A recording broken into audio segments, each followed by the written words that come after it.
همسة حكاية ليكم. عارفين يا جماعة، ساعات بنكون ماشيين في زحمة الأيام أو قاعدين في ركن هادي في بيوتنا، وفجأة بنحس بقبضة في قلبنا، مش عارفين سببها بيكون ايه، بس بنحس ان احنا محتاجين طبطبة غريبة، محتاجين حد يطمنا ويقولنا ان كل حاجة هتبقى بخير. حكاية النهاردة مش عن طبخ ولا عن مشاكل، حكاية النهاردة عن سر الجبر اللي بيجي من السما في وقته بالظبط وبالملي. بيحكوا ان كان في راجل بسيط جدا شغال عامل بناء، راجل شقيان وبيطلع لقمته بعرق جبينه. في يوم من ايام رمضان، والراجل ده كان راجع وتعبان جدا من شغله، والحمل كان تقيل على قلبه مش بس على جسمه.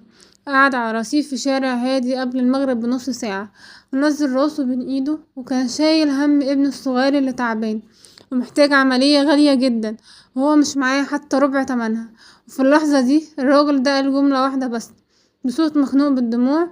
مش سمعه حد في الأرض، بس سمع مالك الملوك، قال: يا رب أنا عجزت وانت القوي والقادر على كل شيء.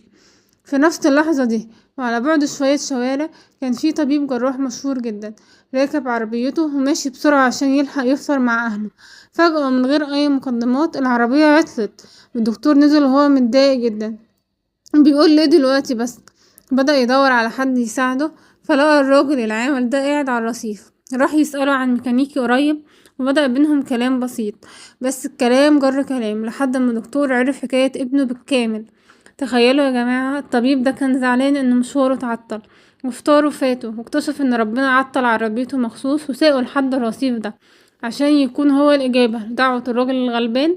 والدكتور بصله وقاله: ابنك عمليته عندي وهعملها بكرة الصبح، ورزقك هو اللي جابني لحد عندك.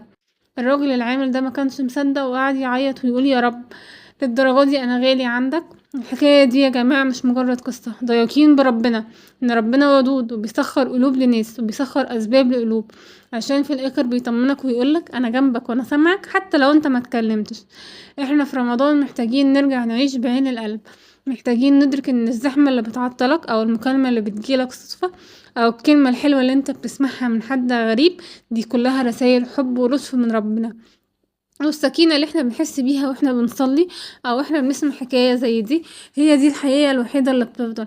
والهموم دي بتبقى ضيوف تقيلة وهتمشي، والوجع بيعدي، بس صلتك بربنا هي السند اللي ما بيخيبش ابدا. عايزاكم النهاردة واحنا بنختم حكايتنا دي، كل واحدة فيكم تغمض عينها ثانية واحدة، وكل واحد فيكم يغمض عينه ثانية واحدة، ويفتكر موقف واحد بس ربنا جبر فيه خاطره او خاطرها في وقت كان فاكره ان الابواب كلها اتقفلت. وقولوا من قلبكم: يا رب، لك الحمد على لطفك الخفي. خليكم دايما موصلين، وثقوا ان اللي دبر امركم قبل كده هيدبر النهارده وبكره. ويا رب لا تخرجنا من هذه الايام الا لو كان جبرت خواطرنا وطيبت قلوبنا ورزقتنا السكينه التي لا تنقطع. اجعلنا من عبادك الذين تحبهم يحبونك. دي كانت همسة حكاية ليكم، ولو وصلتوا لحد هنا سيبوا قلب في التعليقات، ونشوف بعض في حكاية جديدة بكرة. متنسوش تعملوا لايك واشتراك. دمتم سالم.